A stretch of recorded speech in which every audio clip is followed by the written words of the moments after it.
Centro anch'io, centro anch'io.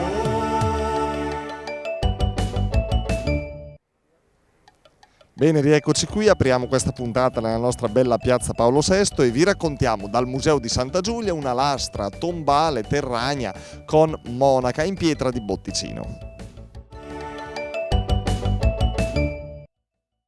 Questa lastra tombale proviene dalla chiesa di San Barnaba che, nonostante le soppressioni, continuò ad essere officiata fino alla fine dell'Ottocento. La lastra rappresenta una figura femminile con abiti di monaca di clausura adagiata sul letto di morte. Le sue scelte religiose sono ben ribadite anche dall'iscrizione lungo la cornice. Qui riposerò per sempre, nei secoli dei secoli. Qui abiterò perché l'ho scelto.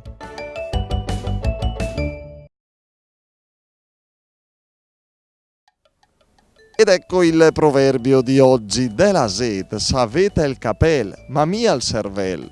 Tutto a che fare con la testa. Maria Pia, provi a leggere qui. Della zeta si vede il capello ma mia il cervello. Cioè? Che si vede il capello ma non il cervello. Perché la gente usa più il cappello o il cervello? Il capello, ecco. Il capello e il cervello lo usano poco, è quello il discorso. Lei dice? Io dico che il cervello, poverino, lo mettiamo in pensione. Sta in pensione, guarda. No, è proprio in pensione il cervello.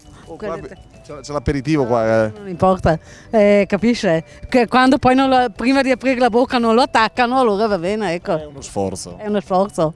Erika, ma dai libri qua ci sembra di capire che lei è un insegnante.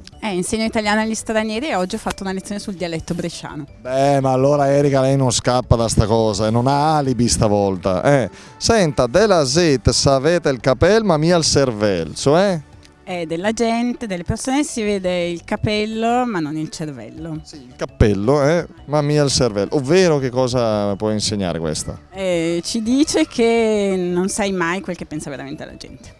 Insomma, il cervello sta nascosto sotto il cappello si vede ma il cervello no, quindi non si sa come ragionare. E gli stranieri come se la cavano col dialetto? Come è andata la lezione dialettale con gli stranieri, con i profughi? Ma molto bene, me l'hanno richiesta loro perché dicono che è importante conoscere insomma anche come parla comunemente la gente, per cui mi hanno proprio chiesto delle frasi, insomma, come si dice, che cosa fai, dove vai, e quindi mi sono dovuta prodigare in questa cosa. Anche questa è integrazione, Sì. Ma le parolacce gliele ha insegnate, no? Quelle già le conoscevano. Esatto, quelle le conoscevo. Sono le prime che si impara. Sì, mi sono rifiutata, ma non ce n'è stato bisogno. Grazie Erika, gentilissimo, in bocca al lupo per tutti. Grazie. Senti Mauro, della zet savete il capel, no della zeta dall'aceto, della gente, savete il capel ma mia il cervello, cioè? Va Sail che uno quello che pensa non lo saprei mai veramente. Il cappello è ovvio che salta agli occhi. Neanche a farlo. Come parlando con te vediamo il cappello ma non il cervello. Si vede la testa, si può dire, ma non il cervello, non il pensiero. E com'è il tuo cervello Mauro? Non lo so, ci sto ancora discutendo. È lunga, il cervello guarda che sembra che tu lo conosci, ma il subconscio fa quello che gli pare, con o senza di te. Anche un Quindi po' è meglio che te lo fai amico. Anche un po' psichiatra, grazie Mauro. Della zet se vede il capel, ma mia il cervello. Della gente si vede il cappello, ma non si può leggere il pensiero. Beh, questo è chiaro. E non ha certo bisogno di ulteriori spiegazioni. Grazie per essere stati con noi, alla prossima, ci sono i nostri ragazzini adesso, ciao. Sara, ciao, tu sai che cos'è el sbruffì?